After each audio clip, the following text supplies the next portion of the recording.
Welcome to Heading West, where we bring you to the frontier of capital markets and Web3. In episode 7 of Heading West, we will be discussing the EgoVerse with E, which is an umbrella project deployed on Avalanche that contains a multitude of sub-projects. So E, thanks so much for being here today on episode 7. Oh, it's a pleasure being here, man. I appreciate you, one, for providing me a platform and also, being up this late and working. So your hard work and dedication is definitely noticed, bro. And I like what you've been doing, and I'm looking forward towards this episode. Thanks so much. I appreciate it, E. EgoVerse is a community-driven, multifaceted project merging Web 2 and Web 3 through in real life businesses and gaming. Well, blockchain gaming to be specific. So, what we're building on the digital side of things is video games, but decentralized video games. We already built one out. We're in the process of developing a MMORPG, and on the in real life side of things, we're starting up multiple streams of revenue to peg the project to, because we believe that this will make the project more sustainable long term and more diversified. You guys are doing so many different things, and it's great to see, especially with how the market has been lately as well. Your team has been executing nonstop, and I'm curious to see as well what's some previous professional experience that has helped you translate into the role of building the Egoverse out as well. Because personally, for me, as a listener and as an interviewer, I think it's interesting to hear about previous experiences and how those translated into what people are currently building on now. It's a very good question. So I've always been like a people's person. I've always been one of those kind of people that gravitates towards people. They gravitate towards me, build good connections. What I do now, even though I'm the founder and CEO of the project, me personally, my specifications, I would say, is like community building and connecting with people and networking. And then kind of circling back to the project. So why did you and the team choose to build on Avalanche over other layer ones? So number one is community for me, and number two is obviously the tech, man. It's eco-friendly. If you compare, the amount of energy that's used on Avalanche versus like bigger chains like Ethereum and Bitcoin, how many transactions can be conducted during a hash, which is 4,500, and how fast it can be conducted, and the transaction finality, and ultimately the subnets, man. It enables you to have unlimited scalability. Project that we're building, I feel like it suits us very well because we're very ambitious, and we have plans on scaling on a year-to-year rate. The type of games we're going to be developing and the later utility that we're going to be exploring, I feel like a subnet is healthy for us, and a subnet is just enables you to have your own chain within Avalanche. Like, and it just has it gives you all the tools there so you don't have to build your own blockchain. Projects you guys are planning on rolling out? So it's one umbrella project with multiple collections within it. So we have 3 minute out collections, and I'll break them down. We have our main collection, our Genesis collection, which is named the Alter Ego Punks, which is a non-generative of 1,000 NFTs, and that is basically your keys into the kingdom. There's multiple utilities set up within it, like all of our collections.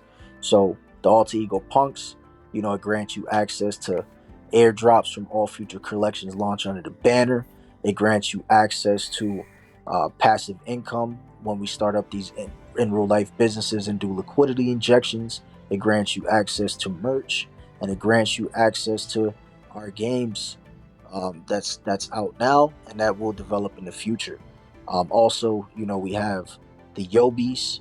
So Yobis was originally a art collection designed to highlight the rich Japanese culture, and we put that together um, and wanted to launch it under an umbrella through a friend of mine's. I onboarded him into the space, and he was originally just an investor, and he wanted to launch an NFT collection because he's into mental health and he's also into martial arts. And the banner, it comes with a comic book and it's a game. It's a game log and a 3D model character. And then we have our free to mint collection. So on Avalanche, there was a free to mint period where a lot of projects came out and did free to mints, just to kind of Got give it. back to the community through through the bear market and things of that nature. So we kind of came with this unique AI style art that was like moving images, and we gave that back to the community. But we wanted to add utility to it by giving a game pass into our video game that's developed. So those are the three type of collections that's minted out under the banner. I have seen one of the games, and what they're building is absolutely insane. And the most important thing too is they're delivering. I'm curious too, E, with how many people are currently on the team, because I know you guys at least have a few members of the core team. And in my opinion, it's pretty impressive how you guys have all stuck together, especially through market conditions right now, and how we are currently in a bear market, as a lot of teams have definitely dispersed, stopped working on their projects, and at the end of the day have lost people and their investors quite a bit of money. How have you guys been able to stay together as a core team? Very, very good question. 18 team members at the moment. And I definitely agree with the points you made. I feel like the projects that are around from the bull run and didn't survive during the bear market, I feel like they wasn't entirely planned out and, thought about the good and the bad, the ugly and the cute. And that's kind of what we did because we started building in the bull market. We structured our white paper when Avalanche was fluctuating from 75 to $100 in USD value. And right now, Avalanche is 20. We was around during the bull market, and we that was the beginner stages of it. And how we kind of stood together was, we understood that we have a long term vision, a long term idea, and we understand like residual income and what we working towards is down the line, like because of the type of project we put together. Each individual team member got onboarded was, I didn't sugarcoat anything. I didn't try to, be a salesman. I didn't try to sell them a dream. I straight up told these guys what it was. I'm like, look, like this isn't one of those quick flip projects. This isn't like one of those hyped up projects. Like what we're doing is going to take a lot of sacrifice through time, energy, effort, long sleepless nights. Is going to take a lot of building. It's going to take a lot of time. Having the in real life attachment to our project just kind of brings in those Web 2 elements that a lot of people are trying to stray away from. I think you definitely touched on a few important aspects. It definitely, matters when you work with like-minded individuals. Translating into the next question, E, I know you guys are building your headquarters in Florida, which seems to be the most poppin' and electric place in the United States right now, or has been the past year or so. Kind of what was the reason behind that decision? Was it due to the crypto regulations and how they're more friendly or whatnot? I think that would be interesting for the audience to understand. We wanted to start like an off-grid eco village, but in Florida it doesn't allow you to do that. That's why we had to restructure our plan. And honestly, me living down here, um, me having my family down here, me having some friends down here, these businesses that we plan on starting, I can kind of like manage it in real life. Go pop up over there and go make sure everything's running smoothly. And also, the team members is relocating out here as well. Something they kind of wanted to do, and it kind of made sense because they didn't want to stay where they were, and we're starting these businesses, and it's a good state, man. Throughout the years, throughout during the year, it's good weather. A lot of beaches where we plan on having these businesses is a tourist attraction. You got Universal Studios. You got in the Orlando area. I feel like would be lucrative in this state. It kind of just suits us well in what we want to do, basically. That makes perfect sense. Yeah, definitely a great location as well to start building a team. I know that EgoVerse also is registered in the state of Florida. Could you kind of touch on that and how the timeline was to structure everything legally and kind of why you guys chose to do that? Because we wanted to provide extra level of legitimacy and an extra level of trust and transparency with the people that believe in us, and you have to essentially have an LLC.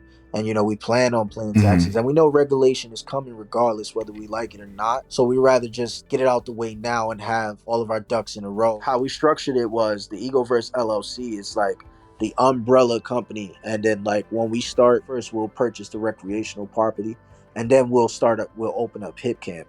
So basically we're just going to do things in order, and we're just going to set up like multiple DBAs under the LLC basically. Got it. That makes sense. And then for anyone that's not familiar, could you explain kind of what the recreational camp's going to be, and then same with Hit Camp? Yeah, so a recreational property is one where you basically can't build on.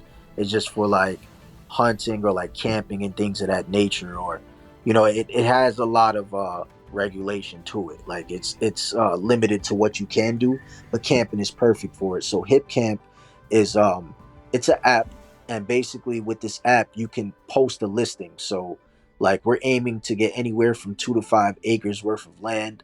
So what we'll do is post a listing for, let's say, Monday through Sunday. Person can come on the app, right? You have a listing. If they are interested, they can inquire on that app and say, hey, I would like to use your land for 3 days for camping. So we'll, if we want, we'll accept the offer, and we'll put the listing up for a price. They pay for it, rinse and repeat. So that's kind of what HipCamp is. So yeah, I know you guys also have your own token called Prey on the surface level, and explain what the token does and how it kind of operates within the Egoverse. Of course. And before I continue with that, I just want to, add on to what I was saying about these businesses. Our starting is that, we can use these properties to throw events as well. Us opening a hip camp, we can have a camping in real life event. Us starting a paintball court, or opening or structuring a paintball course and opening that for recreational purposes. We can have paintball events. Us having a clubhouse enables us to have, parties. You know, us having the game studios, people being able to come see it live. So, our businesses that we plan on starting have a multi-use case. We're pegging this to our project, so, and it leads into the token as well, because the token, through these businesses and the cash revenue and the cash flows, is where we're going to be doing liquidity injection. So, Prey, we have a layer 1 and a layer 2 version of it. So layer 1 can only be created if you stake your alter ego punks, which is our Genesis collection. And we have 3 different tiers to it. We have the common, rare, and legendary. There's only a 0.25 difference emission rate. So it isn't a big difference in how much a day you emit.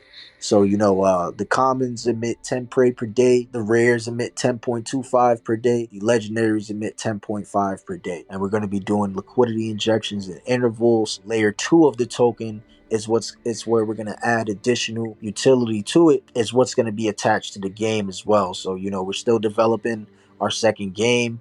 And you got to develop a game first before you structure tokenomics. Kind of like the breakdown for it. So it's a deflationary utility. What's been the biggest struggle so far for building the Egoverse? Is there any big bumps in the road or some crazy moments? Oh yeah, we had a contract issue. Every day it is a battle, man, because we're in a competitive space. If I'm being totally transparent with you, our project is long term. Everybody in the community was just very understanding, because what we do is just practice Things uppy, I'm curious, if you had one piece of advice to give to another founder building in Web3, what would that be? join Twitter Spaces, build connections, network, collab. Don't get discouraged, man. Essentially your net worth is your network. Don't be afraid to reach out to people. Don't be afraid to collab with people. Reach out to other projects, especially right now in the bear market. So if you're listening to this right now in the bear market, one thing you definitely want to do is work with other people and like-minded people, man. My advice ultimately is to stay focused. Don't give up. You're gonna run into complications. You're gonna make mistakes. Is inevitable. And connect with people, man. That's more important. And just be transparent. That goes a long way. Don't try to lie, because when you start off with a lie, you're gonna have to build lies on top of that. That's some great advice. I think it's definitely important to be authentic as possible. Great point as well, Lee. Take advantage of the bear market. For anyone who's listening, this is a time where everyone's looking to work together, as everyone cares about the community and the future of crypto a lot more than they do themselves right now. We're all to wrap things up. Just want to say thank you so much, E, being a guest on episode 7, and thank you for everyone tuning in for episode 7 of Heading West. Oh man, thank you, bro. Like, there much gratitude towards you providing me a platform to speak and introduce me to your audience. And like Hunter said, guys, I got an open DM policy. I host Twitter Spaces pretty much every day, or I'm in someone else's space. So you can come talk to me, or you can join our Discord if you have any questions or would like to, come vibe with us, man. So you're always welcome. So again, Hunter, thank you, man. We're looking forward to seeing how the Egoverse progresses and keeps on building. So keep up the great work over there. And thank you again for everyone for tuning in. We will see you in the next episode of Heading West.